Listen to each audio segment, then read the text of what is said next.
All right, let's move on to tomato sauce. Again, these are things that you would think are relatively simple, but again, the difference between a home cook and a professional chef is okay to, oh my God, how did you make that? Why is that so flavorful? Why did you do it really well? And the difference generally is the method. You might think that tomato sauce is very, very easy. You just kind of puree some tomatoes, right? But there's a difference between the way mama or grandma did it and the way professional chefs do. We want to try and build as many levels of flavor as we possibly can. So a classic tomato sauce, made from tomatoes, concasse. As you'll see in the video that I'm about to show you, and I think I say pretty much the same thing. I'm not a snotty chef. I try not to be a snotty chef. I hate chefs that are like, oh, I can't give you the recipe. What do you mean you can't give me the recipe? We're supposed to all share. We're supposed to all progress this industry together. And plus, the recipe doesn't do me any good. I can give you a recipe for one of my dishes. It's going to come out differently than your dish. If I give you sheet music to a famous Beatles song and you play it, is it going to sound exactly like the Beatles? No. But you got the sheet music, right? Why isn't it exactly the same? Because it's the method, it's the artist's interpretation of it, right? So my one snotty chef thing is, and I had this happen to me a while ago, somebody said, oh, my mom's tomato sauce. You got to try my mom's tomato sauce. It's the greatest tomato sauce. Well, this person chopped tomatoes, put them in a pot, simmered them, and then gives me this tomato sauce. What's in there? All these little quills of the skin. You know, the skin doesn't cook, but it turns into these little quills that stick in your teeth. You crunch on seeds. You're not supposed to crunch on seeds in a tomato sauce. That's why concasse is so important, this blanching of tomatoes in hot water to remove the skin, cut them open, take the seeds out. So we make tomato sauce with only the flesh of it. It's made from tomatoes, vegetables,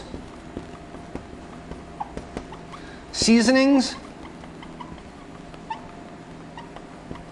and for a real classic tomato sauce, at the very end, we would throw in another bone or a ham hock. We would restock it in some regard and then get that flavor of the bone in there as well. This is a very classic preparation. Most places don't do this anymore either. But we can season with a flavorful stock as well. You can thin the item with vegetable stock or even beef stock if you're making a bolognese. But in a traditional preparation of tomato sauce, rather than dropping that bone in at the end and using the tomato, if you will, as a stock and flavoring it that way, very often for a non-vegetarian sauce, we start with some kind of saute with fat. So if you take a bunch of tomatoes and puree them and just let them simmer, you've got the flavor of tomatoes, basically. But what if you took some bacon fat and rendered the bacon fat in a pan, sauteed some onions, sauteed some carrot and celery kind of thing, caramelized some of the items, give that sweetness to it, plus that savory, what the Japanese call umami. U-M-A-M-I. I just tell you this for the heck of it. Umami. Umami, the Japanese consider they add a sixth taste on the tongue, and this is known as meatiness or savoriness, like soy sauce, Worcestershire sauce, bacon for that matter. It's umami, it's a meatiness. So rather than just having a bunch of pureed tomatoes, if you start with a saute of bacon fat, you start with some sausage, rendering the fat from the sausage. You start with simply salt pork, which I think we have in here, which we'll do today. Now you've got that oil, the flavor of the meat. You saute the onions, you've got onion flavored fat.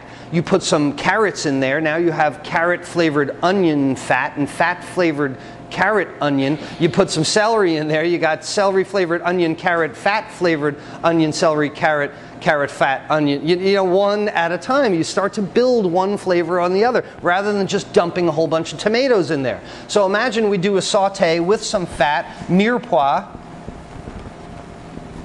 We soften all those mirepoix vegetables. We put it in with our tomato concasse that was maybe pureed or just rough chopped. Or now we put all these vegetables together and puree it. What happens when you puree carrots, celery, and onion? Further thickens your sauce. Carrots are kind of starchy. Celery's kind of stringy. Onions have a lot of sugar in it. So now we're using natural thickeners for tomato sauce. Here's where your tomato sauce takes on multi-levels of flavor rather than just tasting like tomato, because you've got carrot in there, you've got onion, oh, garlic.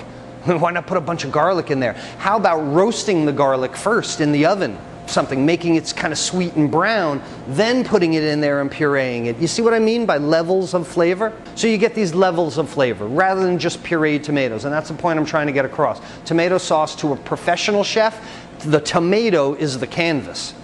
Is it a sausage tomato sauce? Is it a garlic tomato sauce? Is it a spicy red pepper fra diavolo tomato sauce? These flavors are created in the initial stages of making the sauce, not at the very end where you just throw red peppers in. So just like any other sauce that we go over, there's a specific procedure to it. So they're thickened by reduction generally. Thicken all these starchy items, then it gets simmered, right? Never boiled, simmered. And what happens when we simmer something? Evaporation of moisture, intensification of flavors, loss of volume. It is thickened mostly by reduction. Properly made sauce, rich, thick, sticks to food. Consistency, right? No puddles of water weeping out the end. No big chunks of garlic and then little tiny pieces of garlic. Consistency of the sauce, right? What you mentioned is called weeping. If your sauce is not thickened correctly, sauce is not simmered correctly, it begins to weep and the water comes out of it. We don't want that. Your tomato sauce can be chunky. Your tomato sauce can be smooth. Your tomato sauce can take any incarnation that you'd like. But when we add that mirepoix to it to aid in thickening, we have to be really careful though that we don't make a carrot sauce instead of a tomato sauce. We don't want those mirepoix flavors to overpower. Got it? Yes, I can make something so simple seem so complicated, can I? It's the mark of a great instructor.